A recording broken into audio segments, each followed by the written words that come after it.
I believe I'm Team Snowflake, which is very fitting for me. Hello friends, my name is Ansu. Welcome back to my channel. Today I wanted to talk about some of the books that I'm reading for a readathon, which is happening in the month of December. If you didn't know, there's this readathon that's occurring called Reindeer Readathon that is being hosted by a bunch of different people. But it had a bunch of different prompts that I was like super pumped about doing it because it is the end of the year. I just want to read more books. That's all. I've already finished a couple of the prompts, or I am in the process of finishing a couple more prompts. So how it works is that there's a bunch of prompts. Each of them has like a certain amount of points to it. You cannot repeat any books. And once you like finish the prompt, you put in the points that you got into like a Google Doc and submit it for getting points into your team. And there's a few different teams. I believe I'm Team Snowflake, which is very fitting for me. The last time the points were out were severely lacking. So hopefully this time around I can pull my weight too. First one is Dasher, which gives you 15 points. It is finish a series or pick up a book that you started and put down. If neither of these are options, a short story or a novella. So the book that I chose for this was A Curse So Dark and Lonely by Bridget Kemmerer. I finished half of this book and I was like, you know what, I just don't feel like reading it, blah, blah, blah. I just never did. I'll squat for 2 seconds, but you can see I have like that much left to read. It's like 170 something pages and I feel like I could totally do it, but I'm not really enjoying the book like at all. So I don't know, I feel like I'm at a point where I think I should DNF it, and if it was like a normal thing I would have DNF'd it, but I want to finish the freaking prompt. I'm very skeptical about being able to finish this prompt because I'm not into short stories or novellas. I haven't really read many. Yeah, like I don't know what to do. This is a prompt I feel like I'm going to fail at, so that's kind of disappointing, but let's move on. The next one is Dancer, which gives you 10 points if you finish a book with a cursive or flowy or elegant font on the cover. I have 2 different picks for this one. I have Emergency Contact or Wondersmith. Wondersmith is like the second book of the Nevermore series. I read the first book, really enjoyed it, and you would think I would be easily able to continue on with the rest of the series. I just have not been able to do that, which is really frustrating. So I don't know if this is going to be successful either. It is already the 22nd. I'm gonna really try to make it, but I have no hopes at this point. The next prompt is Prancer, which gives you 20 points, where you read a book with your favorite season on the cover, or the book cover has colors from your favorite season on it. I thought of Christmas. Maybe they meant like summer or fall, something like that. My favorite season is definitely not winter, but I just automatically assume like Christmas season. Technically this counts, but I read The Christmas Wish by Lindsay Kelk. I actually finished the book, guys, and I got that 20 points for Team Snowflake.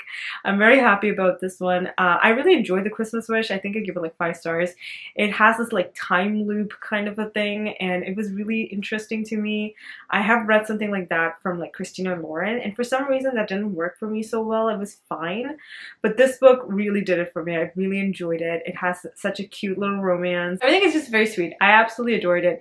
This main character is like a big shot lawyer and she's trying to figure things out. She just got cheated on by her longtime boyfriend, and everyone in her family thinks that she's supposed to get married to this guy, and they're like, what is going on? You have to fix things with him. You're going to be a spinster.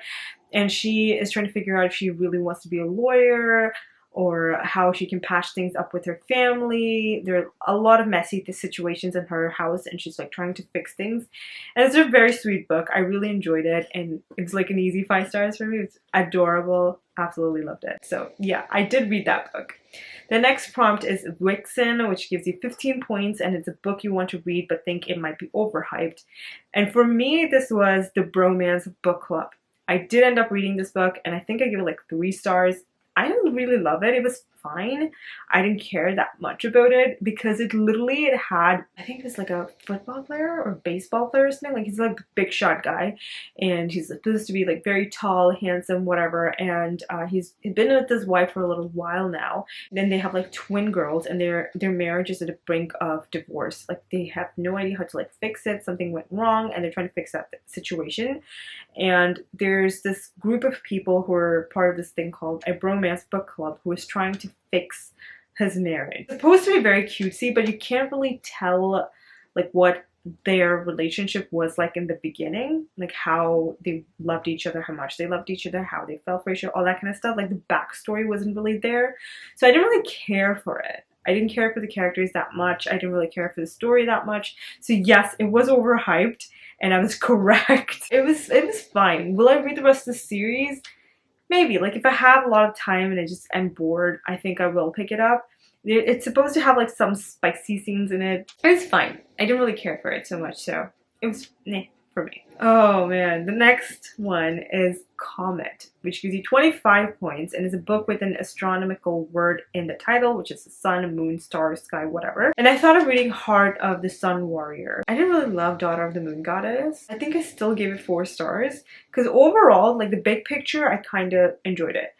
But the way that it got to like each situation, like I feel like it dragged, but it was weirdly fast paced. Like I don't know how to explain it. It was like a lot happened but nothing happened kind of a situation for me, so I didn't really like it as much as I would have loved to. But yeah, so I don't see myself reading the second book. I don't know, man. I don't have any other book that has like astronomical words in the title. I don't think I have anything on my shelf. So this is going to be fun. I'm not sure if I'm going to be able to do that one as well. Okay. Donner is 20 points, a book that you want to read but are not a fan of the cover. I chose the 13th Tale for this. For some reason, the cover doesn't really vibe with me. I started reading this, like I started listening to the audiobook and I listened to like, I think 30 minutes or something. But it was very confusing to me as an audiobook, so I don't think I'm going to be able to finish it like that. But most likely I will have to continue it on like physically reading it. But I have not been reading physically as much as I would like to. So I'm not sure if this is another one that I can actually finish. Good. The next one is Cupid, which is giving you 15 points and is a book with a favorite trope in it. I was thinking of reading a manga for this, and it is Sweat and Soap. I've heard a lot of people saying that it's a really fun manga and a lot of people liked it, and it's supposed to be very steamy and hot and romantic or whatever. And so I thought I would really enjoy it too. I need to finish 2 volumes for this one. I'll come back to this particular book once more in another prompt where I will be reading that for the first book. Well, I'll talk about it.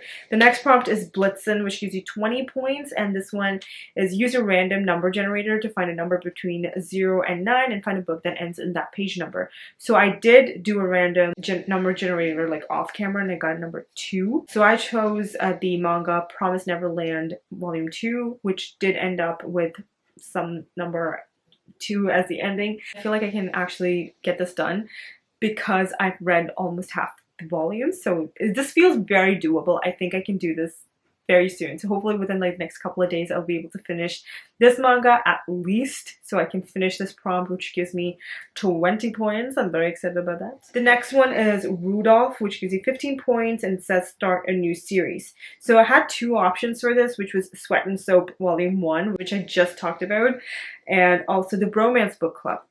But because I used it for another prompt, I can't redo it. So I'm going to stick with Sweat and Soap for right now and just finish the first 2 volumes. I will be good to go with like 2 different prompts. So those are all the prompts in this readathon, and this is like all, I think this is the first time I've been very invested in a readathon.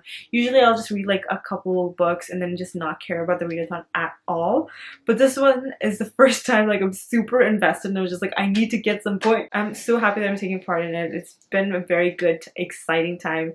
Even though I'm not reading very quickly, I have been having a good time trying to like read through the books that I have chosen, and yeah, I'm very excited about this. Yeah, today is the 22nd, so I have less than 10 days to finish a bunch of these prompts, and y'all are keeping me accountable, right? It's way past the Reindeer Readathon, clearly, but I wanted to give you a quick update as to where we're at right now and how well I did for this readathon and if I pulled my weight and whatnot. So this is just a quick update. I actually ended up changing a lot of my TBR. One of the prompts was Prancer, which I did read The Christmas Wish for. I think I mentioned that already, so I did gain 20 points for that. I also did Wixen, which was a book you want to read but think it might be overhyped. I read the Bromance Book Club for that. Another prompt that I was able to finish was Comet. For this one, I was telling you guys how I didn't know if I could actually finish a book for this because I didn't know what to pick, but luckily I was able to pick a book with an astronomical word in it, which was Twice in a Blue Moon by Christina Lauren. This is unfortunately my least favorite book of the author duo, which is saying a lot. I love Christina Lauren generally, but this one just felt a little off for me. I didn't really care about the characters that much, and we were supposed to like kind of grow up with them. They're just like newly adults. Our main character's woman is supposed to be this young, freshly 18-year-old who is with this guy who's like 21. She is the daughter of like a very famous actor, and she ends up telling him the situation, and he ends up betraying her for some reason, no idea why. And then fast forward like 10 years later, they end up meeting each other, and it's supposed to be very meet cute again. I don't know, I just didn't really care so much about the romance itself. I didn't feel connected to any of the characters, and it felt very short for me. So didn't really love it, but I did end up finishing it, which gained me like 25 points, which is very, very exciting to me. Next up, for Cupid, it was a book with a favorite trope in it. I ended up reading Spy X Family for this one. Having like a quirky assassin situation where it's like comedy, but there's also action. Being like a happy-go-lucky kind of an assassin. I really enjoy that trope a lot. I don't know if that's constituting as a trope, but I just really like that, and I really enjoyed that book as well. Next one was Blitzen, which was a number generator, and I had to read a book that ended with the number 2, which is what I got, and I ended up reading Promised Neverland 2. Again, this series is it's very interesting for sure, but I think it's because it gets lost in translation. Some of the words just seem like it seems very middle grade-y. I don't think these are supposed to be like mangas for children, but it has that sense, you know? It really still has a great story to tell, where our main characters are trying to escape this orphanage sort of place because they realize that there are these monsters that are attacking these kids once they leave this orphanage. So they're just trying to escape into the outer world from this orphanage that they've always known as home, which I thought it's such an interesting plot. It's really fun, and I will definitely continue on with the series because I do think it's really fun. The final prompt that I was able to finish was Rudolph, and this was the start of a new series. I was supposed to read Sweat and Soap for this one, but I just couldn't get into it for some reason, and I ended up accidentally reading Duke Actually, which is the second book in a series. I finished like half of the book, and there was like some characters that were being introduced, and I was just like, I have no idea who these people are. And then I realized it was actually supposed to be part of the series. So technically I did start a new series, just not in the right order. I did end up finishing that book, and I don't know, Duke Actually by Jenny Holiday was just, it was mediocre at best, you know? I didn't find the romance to be very enthralling. Yes, it was over a span of a year that they fell in love and just connected in a more like friendship basis and in a lover's basis, and it was very sweet to be like, you know, stretched out for a whole year. It makes sense. But when I was reading it in a book format, I just never got the sense that it had been a whole year until they were like, oh, fast forward a year later, this is what's happening now. And I was just like, oh, you've known each other for that whole year. I had no idea. It's a little odd for me. It didn't really click as much as I wanted it to. Now, overall, the points that I was able to get, so I ended up getting like 110 points from just doing the prompts, and I also got the audiobook and the ebook points. I forget how much those were. I think they were like 25 and 20. I can be wrong about that. But the prompts itself, I got 110 points. I did not end up reading a book that was over 500 pages this past month for the readathon, so I couldn't really count it in anything. But yeah, 110 points and some, which I'm very happy about because of this readathon. I was able to read a few more books that I was like interested in. I just wanted to like push into this readathon, so that was really fun for sure. And obviously, like, I am very late in posting this. It's still going up. I thought it was really fun, and yeah, that's all the update that I wanted to do. Going back to the pre-filmed content where I blabber about trying to keep up with this readathon. Alright, that's it for today. Thank you so much for watching. If you're new here, hi, welcome. My name is Ansu. Please don't forget to hit that subscribe button and the notification bell down below. Comment down below if you're participating in this readathon and what books you're reading. I would love to know. But other than that, I will see you all next time with another one. Until then, I'll talk to you all in the comments. Bye!